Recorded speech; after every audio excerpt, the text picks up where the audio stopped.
A censura é sempre associada à ditadura e ao regime militar.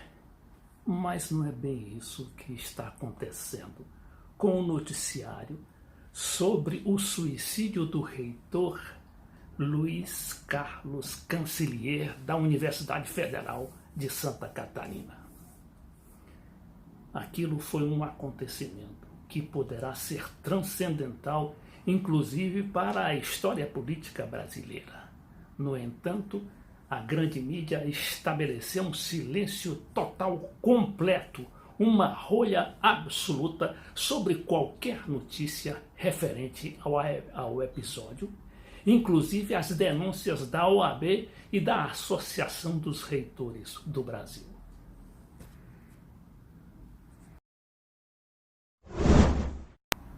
Agora, por que estão sonegando esta notícia? Porque a mídia, como se sabe, protege, acoberta e silencia tudo que for negativo à Operação Lava Jato e à Polícia Federal. Agora chega o reitor e está com uma bomba na mão. E essa bomba é o quê? É uma carta denunciando as violações aos seus direitos praticadas pela Polícia Federal, amando, claro, uma operação chamada Ouvidos Mocos, que certamente está também associada à Lava Jato. O importante de tudo isso é que a mídia não vai conseguir, de maneira nenhuma, abafar este caso. Por quê? Porque as redes sociais estão aí, felizmente, abertas a que se divulguem tudo o que acontece nesse país, mesmo aquelas notícias que contrariem a Lava Jato, a mídia, ao poder econômico, ao escambau. Inclusive também porque se trata de um fato político muito importante, porque poderá determinar, inclusive, a conscientização do povo brasileiro diante dos abusos que estão sendo cometidos pela Polícia Federal, pelos juízes, pelos procuradores, inclusive por alguns ministros do Supremo Tribunal Federal. Os fatos realmente são graves. E a Associação dos Reitores publicou uma nota denunciando o que chama de Estado policial, em que os direitos fundamentais dos cidadãos são postos de lado em nome de um moralismo espetacular. No Senado, a senadora Gleisi Hoffmann, presidente nacional do PT, resumiu com grande propriedade o acontecimento. Vejamos alguns trechos do seu pronunciamento. Ouvidos moucos da Polícia Federal.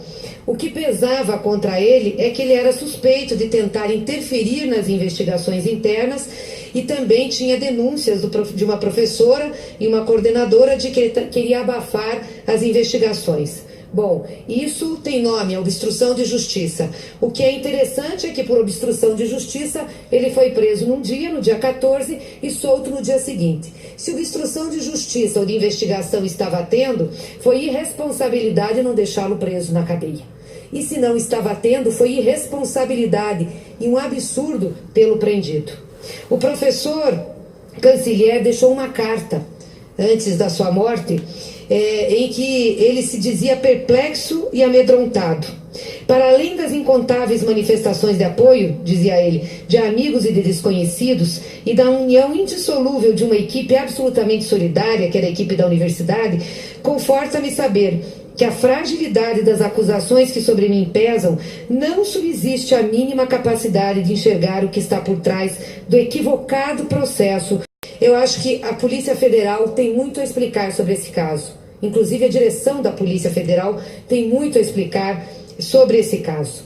A questão de prisão e de humilhações públicas tem se tornado corriqueira no país, inclusive feita com um aparato midiático para exatamente colocar a pessoa que é objeto de uma prisão ou de uma condução coercitiva numa situação de humilhação perante a sociedade. É um pré-julgamento, uma condenação antecipada. Isso é feito com desenvoltura pela Polícia Federal, inclusive utilizando-se de câmeras, eles próprios, para filmar suas vítimas. Como foi, digo vítimas, como foi o caso do presidente Lula naquela condução coercitiva. absurda e equivocada. E estas cenas filmadas pela Polícia Federal foram utilizadas pela equipe do filme, que aliás é um insucesso total de bilheteria, crítica e qualquer coisa, porque está errado, é comprometido com o lado da história, é um filme sem base nenhuma.